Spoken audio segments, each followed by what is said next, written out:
Praise the Lord. Thank you once again, Dupuri Assembly, for this opportunity, and hope everyone is doing well.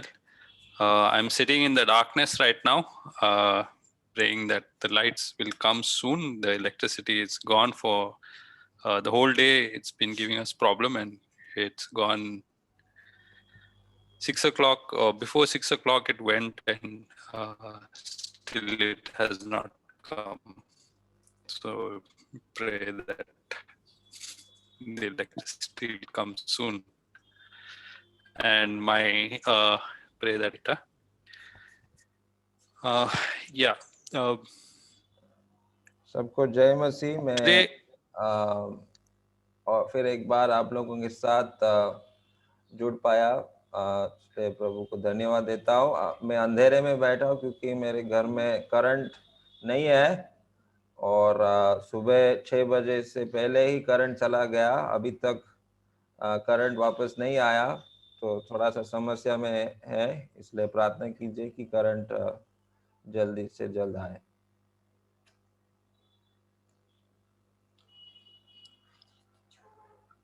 yeah so last week, can anyone remember what we looked at last week? और कोई हमको बता Does सकता है anyone कि want to हमने क्या सीखा पिछले सप्ताह?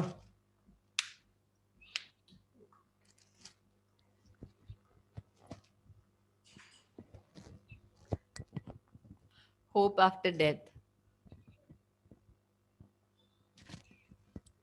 right thank you, that we were looking at the hope of those of meeting our loved ones, at those who will be raised first, those who slept in Christ or who died in Christ, they will be raised first, and that is the hope that we have of seeing them. तो पिछले सप्ताह हमने मृत्यु के बाद क्या होगा, वो जो आशा हमारे पास है उसके बारे में हमने देखा, The hope of resurrection. और पुनरुत्थान का आशा। Those who are dead in Christ will rise again. और जो प्रभु यीशु मसीह में मरे वो पुनरुत्थित होगा। Hope, this great promise of resurrection from the dead. और आशा इस बात में है कि हम लोग जिंदा होंगे मरने के बाद। And those who we have seen who have passed away before us, we will see them again. They will also be resurrected. Those who have slept in Christ, and we who sleep in Christ will be resurrected first at the coming of Christ. And then those who remain alive at the time of Christ, they will be caught up together with the Lord Jesus Christ. और जो प्रभु यीशु मसीह में मरे, हमारे पहले हमारे प्रियजन जो प्रभु यीशु मसीह को जाना और जो लोग मर गए, हम उनको एक दिन देखने वाले हैं। और हम लोग जो अभी जिंदा हैं, जो प्रभु पर विश्वास करते हैं, हम लोग भी प्रभु यीशु मसीह के साथ बादलों पर उनको मिलने के लिए जाएंगे। Yes. So, continuing on this topic of the coming of the Lord, we enter chapter 5. और इसी विषय को याद करते हुए कि प्रभु यीशु मसीह आने वाला है, अभी हम पहला थिस्सलुनीका का 5वां अध्याय को हम लोग देखने वाले हैं। So can I ask someone to read from verses 1 to 11, please?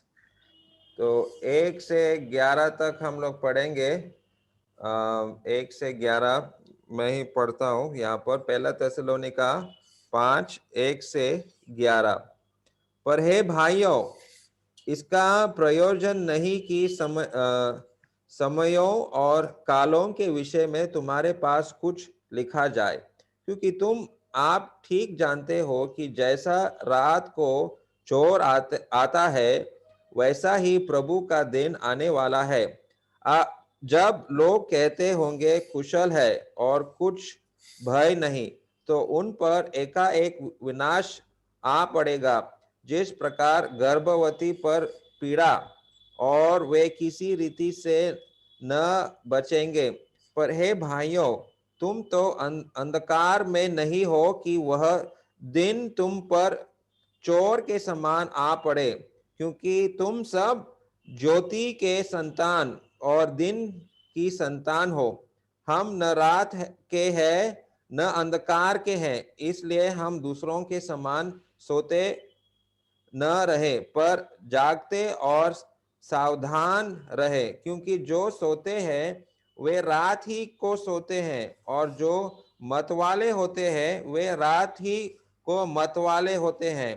पर हम जो दिन के हैं विश्वास और प्रेम की झिलम पहनकर और उद्धार की आशा का टोप पहनकर सावधान रहे, क्योंकि परमेश्वर ने हमें क्रोध के लिए नहीं परंतु इसलिए ठहराया है कि हम अपने प्रभु यीशु मसीह के द्वारा उद्धार प्राप्त करें। वह हमारे लिए इस कारण मरा कि हमें चाहे जागते हो चाहे सोते हो सब मिलकर उसी के साथ जिए। इस कारण एक दूसरे को शांति दो और एक दूसरे की उन्नति का कारण बनो, जैसा कि तुम करते भी हो। Thank you.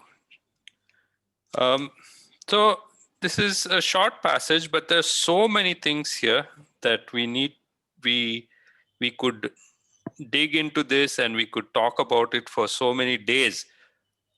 There's so much written in here, but we'll try and see in brief exactly what the Word of God is trying to tell us. अभी इन पदों में बहुत कुछ है जानने के लिए और बोलने के लिए, लेकिन कुछ विशेष बातों को अभी हम लोग जानने का कोशिश करेंगे इन 11 वचनों में।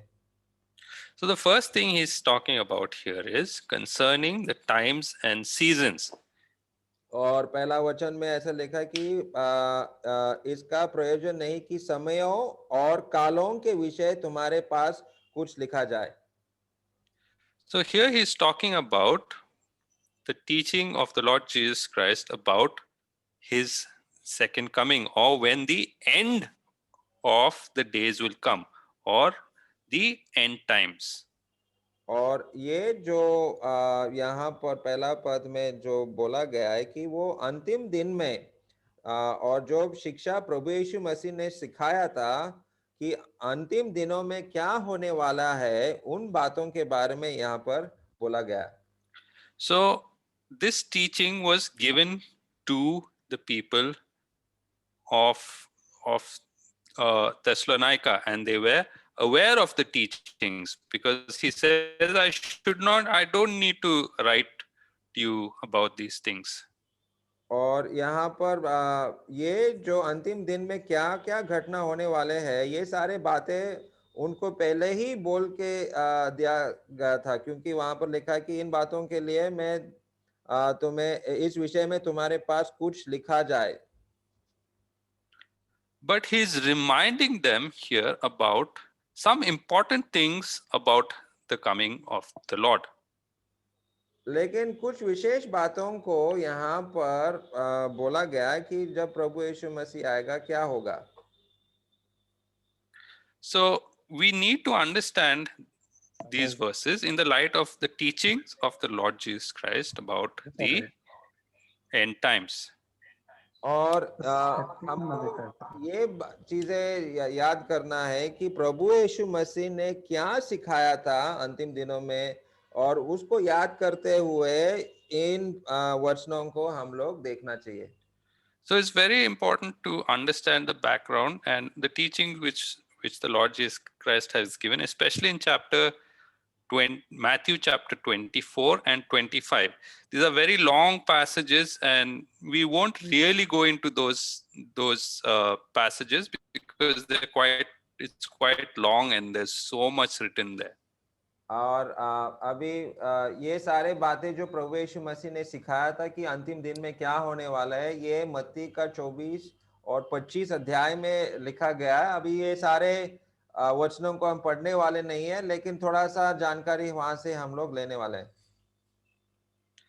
So first of all, in verse 2, he reminds them of the teaching of the Lord Jesus, where he says, "You know perfectly that the day of the Lord comes as a thief in the night." और दूसरा पद में ऐसे लिखा है कि क्योंकि तुम आप ठीक जानते हो कि जैसा रात को चोर आता है वैसा ही प्रभु का दिन आने वाला है. So what does that mean? That it will come as a thief in the night. तो इसका क्या मतलब, जैसा रात को चोर आता है वैसा ही प्रभु का दिन आने वाला है, इसका क्या मतलब है? Does a thief tell and come that tonight I'm coming to your house to rob your house? चोर कभी बोल के आता है कि आज रात को मैं तुम्हारे घर पे डकैती करूंगा? No. कभी नहीं. You never know when a thief will come to your house. आप कभी जान नहीं पाएंगे कि आज मेरे घर पे या आज चोर आने वाला है हमारे घर पे, ये खबर कभी हमको मिलने वाला नहीं है. So, where the Lord Jesus Christ talks about this is in Matthew chapter 24, verse 42. और अगर आप 42 onwards. मत्ती का 24, मैथ्यू 24, मत्ती 24 उसका 42, 42. So 42 to 44. 42 to 44. Okay. Matthew 24, 42 to 44. Okay. इसलिए जागते रहो क्योंकि तुम नहीं जानते कि तुम्हारा प्रभु किस दिन आएगा, परंतु यह जान लो कि यदि घर का स्वामी जानता होता कि चोर किस पहर आएगा तो जागता रहता और अपने घर में सेंध लगने न देता. इसलिए तुम भी तैयार रहो क्योंकि जिस घड़ी के विषय में तुम सोचते भी नहीं हो उसी घड़ी मनुष्य का पुत्र आ जाएगा. So there are a couple of things to remember here about the coming of the day of the Lord or the coming of the Lord. और यहाँ पर कुछ विशेष बातें हैं जो हम लोग देखना चाहिए कि जब प्रभु यीशु मसीह आएगा क्या होगा. One is, we know the season when the Lord Jesus Christ may return. और एक जो है यहाँ पर हम लोग देखते हैं कि सीजन को क्या बोलते हैं, काल. Okay. We know the what will be the atmosphere of, or what will be the happenings when the Lord Jesus Christ will return. तो हम लोग क्या क्या घटना घड़ेंगे या उन विषयों के बारे में थोड़ा सा जानकारी हम लोगों को मिलता है. But we don't know the exact time that the Lord Jesus Christ will return. परंतु कौन सा समय, मतलब जो ठीक समय कब आएगा वो हमको पता नहीं है. So the example given in verse 3 is of 1 Thessalonians chapter 5 is as labor pains come upon a pregnant woman.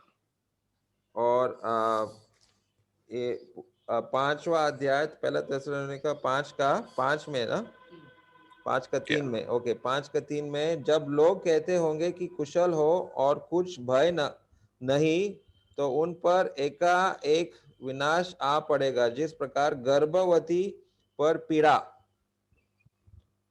So when we know that it takes 9 months, right, for the baby to be born. और बच्चे का जन्म के लिए वो बच्चा माँ के पेट में 9 महीना रहता है, ये हमको मालूम है. But we never usually don't know the exact time when the baby will actually be born. लेकिन बच्चे का जन्म ठीक कौन सा समय पर होगा ये हमको पता नहीं होता. I remember when my daughter was born. और मेरी बेटी के जन्म के टाइम में, So she was due in the month of May. तो उसका जो समय था मई महीने में जन्म होने का बाद था। And the doctor had given it a date of around end of May. और डॉक्टर ने बोला था वो ये मई महीने का आखिरी दिनों में ये जन्म हो सकता है। So we were anticipating month of May. और हम सोच ही रहा था कि ये मई महीने के अंत में ही मेरा बेटी का जन्म होगा। But on May 11th, we were all sitting as a family. We were playing a game. लेकिन मई का 11 तारीख को ही जब हम परिवार जैसा हम बैठे थे गेम खेल रहे थे। We had finished dinner. We were sitting, we were relaxing all together. और हम लोग घर पे ही मतलब रात का डिनर करके हम लोग बैठे थे और बातें कर रहे थे। Suddenly, the pain started. The अच्छा। labor pain started. अचानक वो गर्भवती का जो दर्द शुरू हुआ। And first, we didn't even understand what it was. My wife thought maybe it's gas or something that's hurting. और मेरी पत्नी को समझ में नहीं आ रहा था कि क्या हो रहा है। वो सोच रही थी कि गैस का प्रॉब्लम है। But then we realized that the baby is coming. लेकिन हमको पता चला कि अभी वो बच्चा बाहर निकल रहा है। And within few hours, baby was born. और कुछ ही समय में बच्चे का जन्म हुआ। So it's like that. The coming of the Lord, we may know the times or understand the what is happening around us and know that the time of the coming of the Lord is near. और इसी प्रकार से हम लोगों को पता है कि प्रभु यीशु मसीह का आगमन कब है, प्रभु यीशु मसीह कब आएगा, ये हम जानते हैं, लेकिन ठीक समय हम नहीं जान पाएंगे। Yeah, so we will not know the exact date, day, time, or any. और ठीक समय और दिन और वक्त ये हमको पता नहीं है।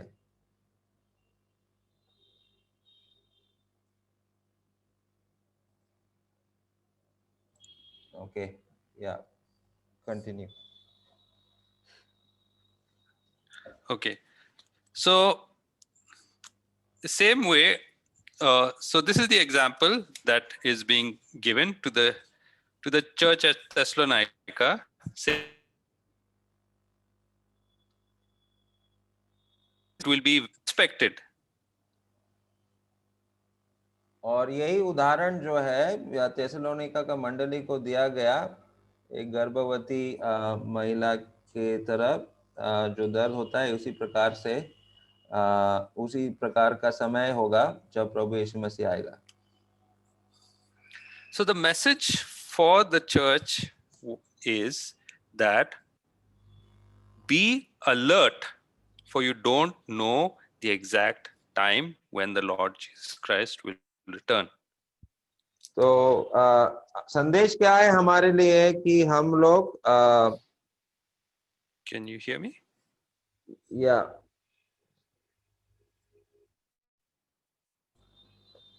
ओके, हम लोग होशियार रहना चाहिए और तैयार रहना चाहिए कि कब प्रभु यीशु मसीह आएगा।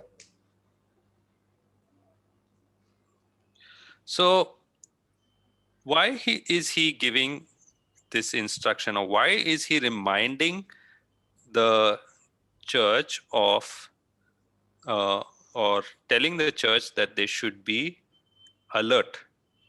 तो क्यों यहाँ पर कह रहा है कि आप तैयार रहना चाहिए? And why should we, what does it mean to be alert about the coming of the Lord? और इसका क्या मतलब कि हम लोग होशियार रहना चाहिए, तैयार रहना चाहिए, इसका मतलब क्या है?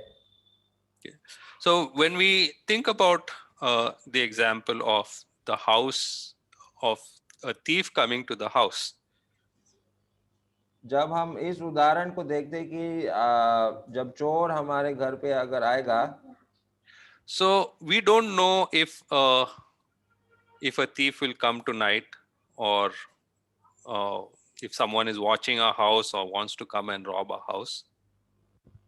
और हम But लोग Yeah, go ahead. हम लोगों को पता नहीं रहता है कि कब चोर आएगा, कौन से समय पे आएगा, ये हमको पता नहीं होता है. But what we do for our houses is we put locks, we build strong doors, we ensure that our house has strong bars. We take precautions so that even if a thief comes, he will not be able to break in. और हम लोग अपने घर पे ताला लगाते, मजबूत दरवाजे बनाते हैं हमारे घर पे, और हमारे बाहर में हम लोग फ्रेम लगाते हैं, बहुत कुछ लगाते हैं ताकि कोई चोर अंदर घुस ना पाए. So that is one part of being ready for any type of thief coming to the house or trying to break in. और इसका ये एक उदाहरण है कि कैसा हम लोग तैयार होकर बैठते हैं कि अगर चोर हमारे घर पे आएंगे तो उसका तैयारी हम लोग किस प्रकार से करते हैं.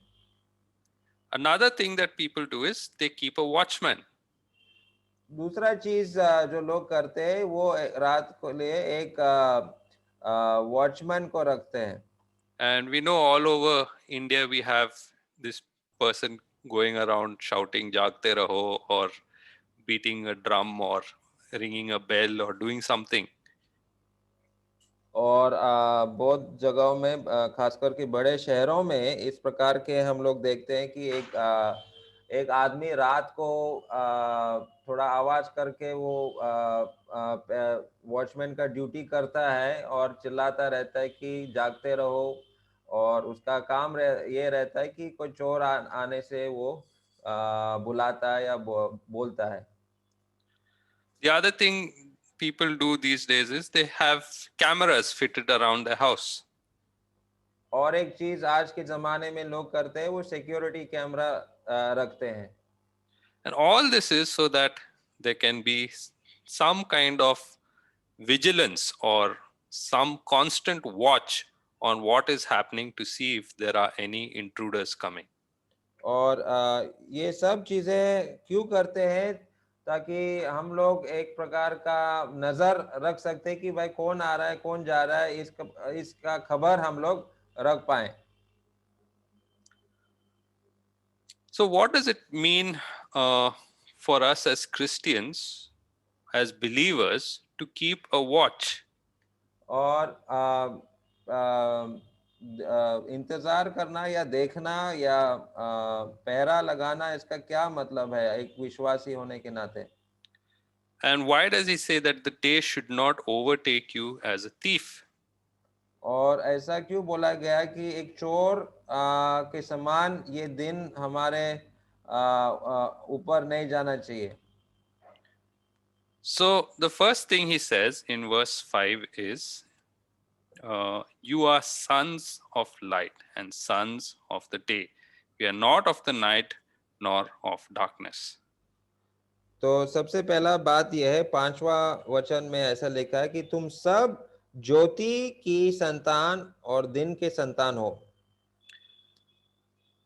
And verse 7 he says, for those who sleep, sleep at night, and those who get drunk are drunk at night. और 7वां पद में, क्योंकि जो सोते हैं वे रात ही को सोते हैं, और जो मत वाले होते हैं वे रात ही को मत वाले होते हैं. So there are two types of people here. तो दो प्रकार के लोग हैं यहाँ पर. So one is the sons of the light or sons of the day. और पहला है ज्योति के संतान या दिन के संतान. And the other is sons of the night or darkness. और दूसरे जो है अंधकार के संतान. So there is a distinction between two kind of people here. और यहाँ पर दो प्रकार के लोग हम लोगों को दिखता है. So who are the people who are there at night? और रात में किस प्रकार के लोग हैं? The people who sleep, सोने वाले लोग होते हैं. people who get drunk, जो मद पीने वाले लोग होते हैं. but what about people who are awake in the day? लेकिन दिन में जागने वाले लोग कौन होते हैं? People who are alert, they know what is happening. They're not sleepy. और जो दिन में लोग होते हैं वो जगे हुए हैं, वो सो नहीं रहे हैं, वो देख रहे हैं, इंतजार कर रहे हैं. They are not drunk. वो लोग पिए हुए नहीं हैं. They are all sober and ready to work. और वो लोग काम करने के लिए तैयार है, अच्छे मन के लोग होते हैं. You know, when they say the morning is the best time for study, or there's some people who do the really good work during the daytime. When it's night, you can't work. और लोग कहते हैं कि दिन का समय सबसे अच्छा समय होता है पढ़ाई करने के लिए, और रात के समय तब तक हमारा मन थक जाता है और ठीक से हम काम नहीं कर पाते हैं. I remember I used to work in a call center in Delhi. और मुझे याद है मैं एक कॉल सेंटर में काम करता था दिल्ली में. So we used to have night shift. और हम लोग हमारा रात में ड्यूटी होता था. So we used to log in to our work at 12 o'clock in the night.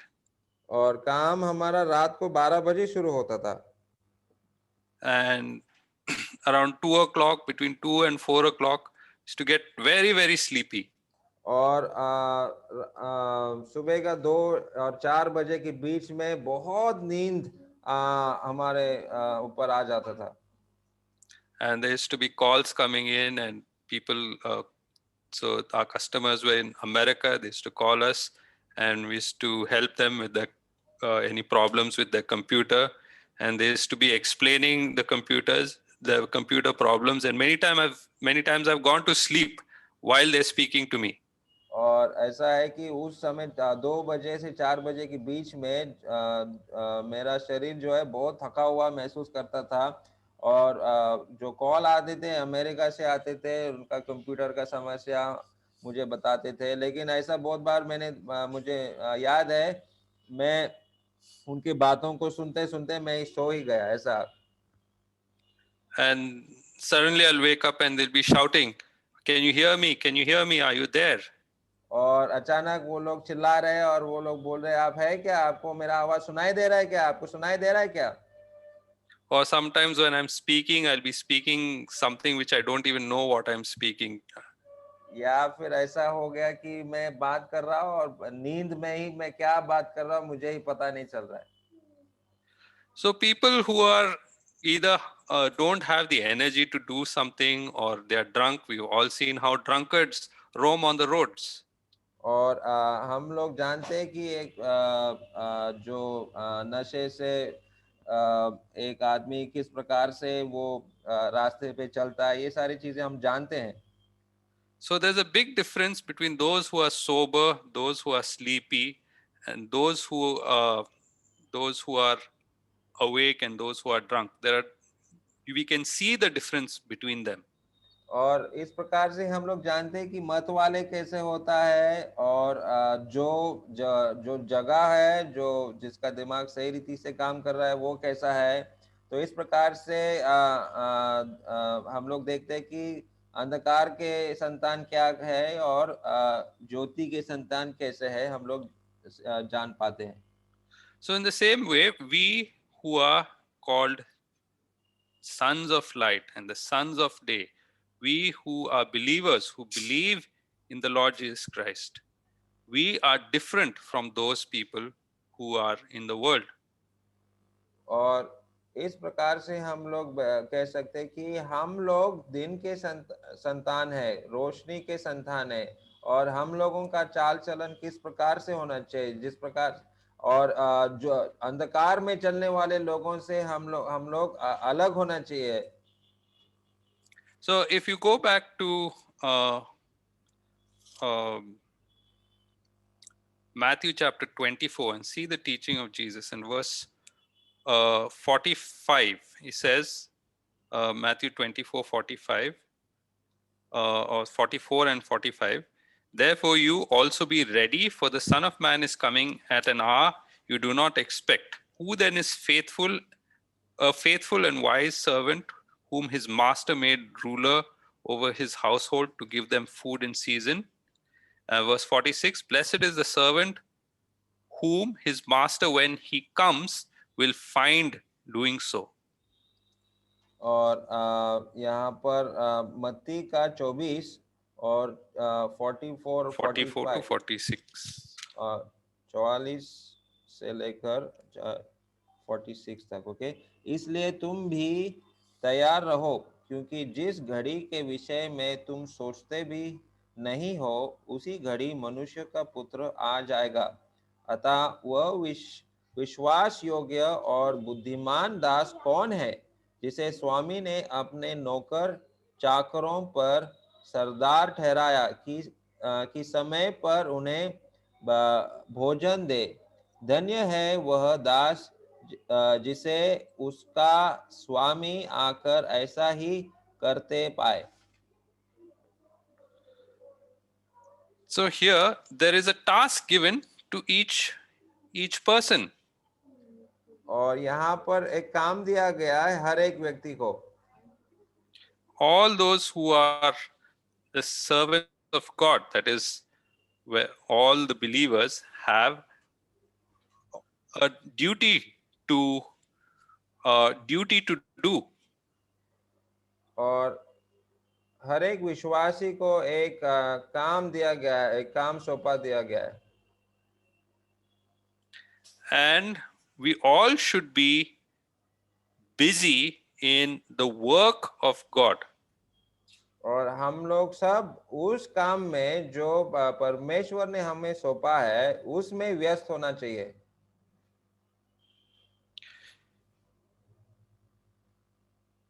We should not be busy with things of this world. हम लोग इस दुनिया या सांसारिक चीजों में व्यस्त नहीं होना चाहिए।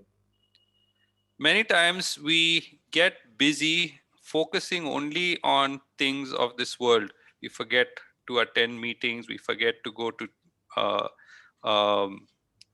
to worship meetings. We forget to, do so many things.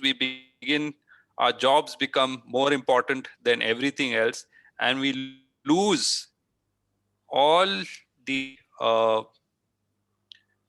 the sincerity, all the focus on things of the Lord. और ऐसा हो सकता है कि हमारा काम हमारा जिंदगी में ज्यादा समय ले रहा है, वो ज्यादा वक्त उसी में हम लोग बिता रहे हैं, और प्रभु के कामों के लिए हमारे पास समय नहीं हो रहा है, और मीटिंग अटेंड करने के लिए हमारे पास समय नहीं हो रहा है।